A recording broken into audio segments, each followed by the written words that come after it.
Hello, friends, and welcome back to r/ProRevenge. Today we have another set of 2 crazy revenge stories for you.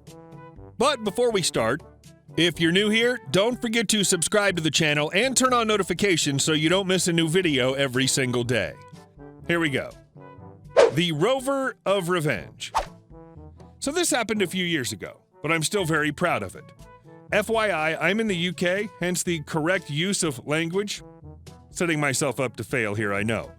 For years, I had the god-awful Rover 220D. Look it up. It's a bloody awful car. Eventually, my wife and I had enough money to buy another, but as this was a very busy period, and I knew I'd only get about 200 pounds for the Rover, it sat in the drive for about 5 weeks. When the busy period was over, I put an ad in the local paper, pre-Gumtree days for it, and later that week got a young lad asking to look at it with a view to buy it.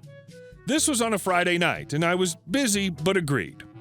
Okay, so I went out to the car and tried to start it. No dice. F. Phoned the lad and told him to call me in the morning. Our driveway was fairly steep, so I thought about rolling it down and bump starting it as it crossed the road in front of the house. Tried that, but it didn't start. And because for a small car it was very heavy, and the power steering didn't work until you started the car, I could barely move it. So it was stuck halfway across the road. Now, my street was a fairly long cul-de-sac, so there wasn't much traffic. I got the help of some teenage lads down the street and pushed it onto the opposing pavement, sidewalk.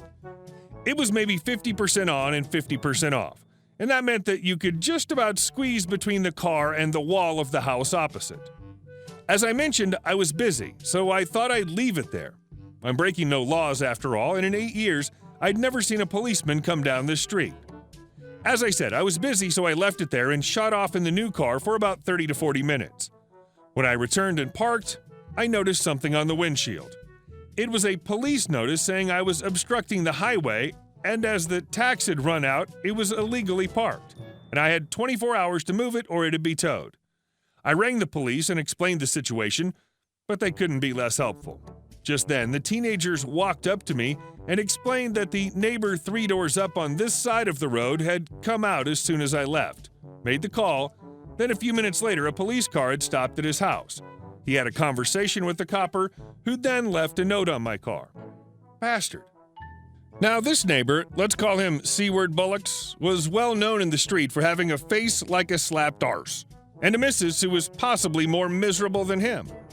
I had never spoken to this guy in 8 years, except to wave enthusiastically at him and give him a cheery hello whenever I saw him, about once every 3 months, just by way of sarcasm. He'd never responded at all. Full of pee and vinegar, I stormed up to his house. Noticing my missus watching the scene unfold from our front window, I knocked on the door. He answered, denied all knowledge, so I left. I stormed into my house and explained the situation to my good lady wife, and she said that he had definitely done it as he gave a wide smirk as I turned and walked away. Time for pro-revenge.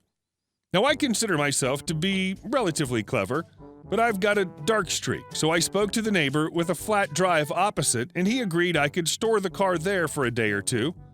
A day or two to stew. What could I do? What could I do?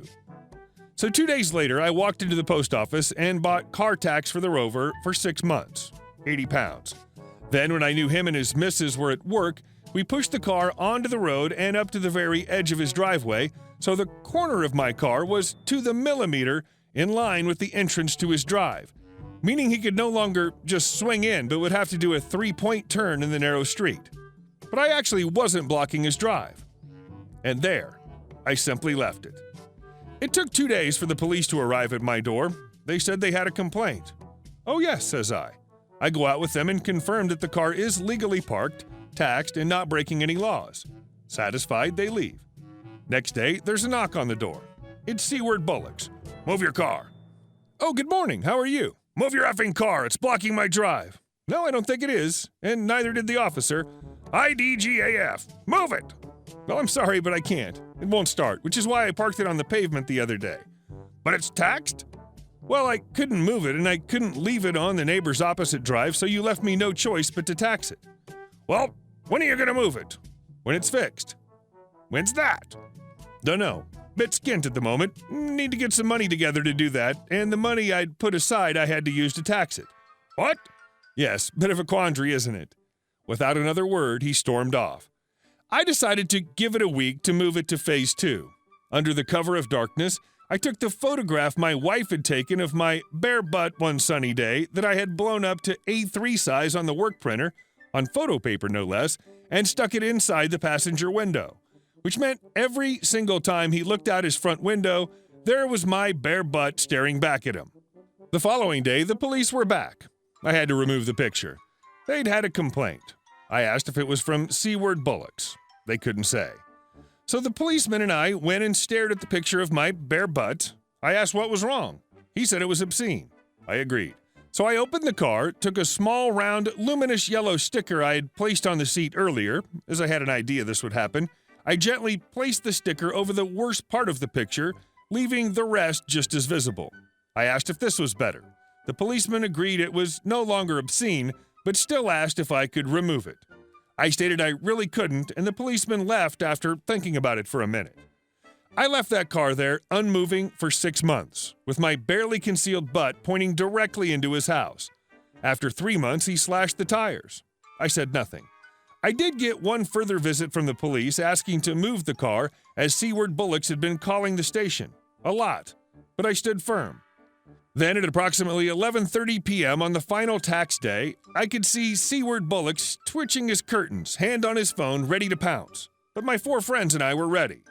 We left the house, swapped all 4 wheels from the scrapyard, 40 pounds including bald tires and pit stop time, swapped the battery, which had been diagnosed as the issue one day a month earlier when he was at work, and at 11:55 I started the car and waited, staring intently at his fat, stupid face as he watched.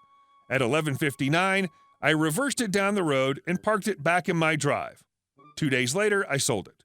Total cost of revenge, 120 pounds. Anger of wife at revenge plot, high. Satisfaction of seeing his fat face knowing he spent 6 months looking at my butt and having to 3-point turn just to park on his drive, priceless. That was pure genius. Sadly, we also have a neighbor from hell. And our next story. College days revenge on neighbors with bass-heavy music all night. Here, dose yourself with your own medicine. This one dates back a ways, to the late 90s. A friend of mine had a small flat as accommodation, partly subsidized by the university he studied at.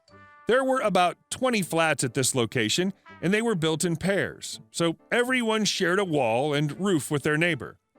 My friend's neighbor was a mess of a kid I'll call M, who came into second-year uni having barely scraped through the first and spent just about all his available time with loud music, smoking, and getting drunk with friends over. The flats were tiny, but M still managed to cram in half a dozen people several nights a week, and the stereo jacked up high with bullcrap music and bass far too high. My friend's complaints about it fell on deaf ears. He tried talking to M, who promised to turn it down, did so for a minute or two, then turned it up again. M stopped answering his door when my friend knocked. He confronted M in the car park and asked again, and M dismissed my friend's complaints with, "It's just effing music, mate," and went on his way. Police said everyone at the campus needed to learn to get along and did nothing but talk, and the university itself was tied up with bureaucracy, and nothing ever came of his complaints to housing admin. So, we took things into our own hands. The roof cavity shared between the 2 flats had only one access hole, in my friend's bathroom.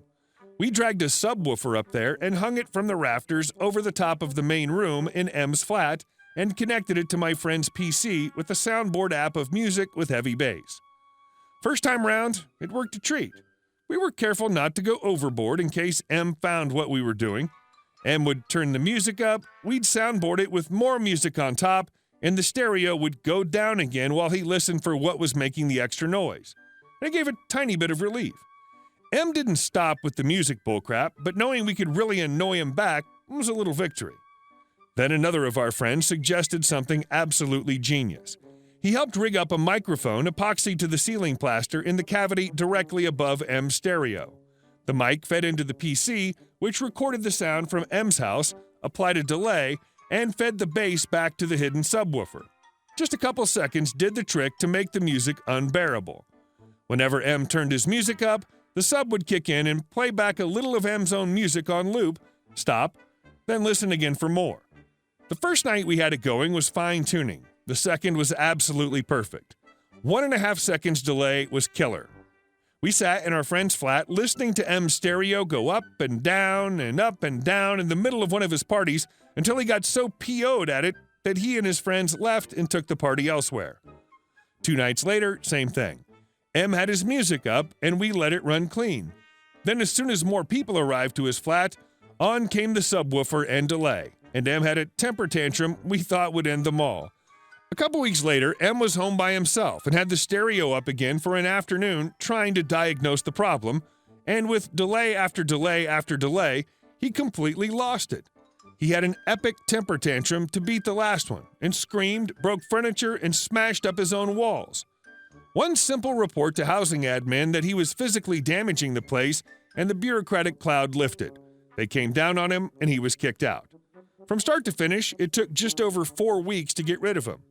The next neighbor was a pretty sensible guy with no overbearing insistence that his music was what everyone else had to listen to, and he got on well with my friend. Mission accomplished, and all that. Hey guys, thank you all for watching the video to the end, and I'll see you in the next one.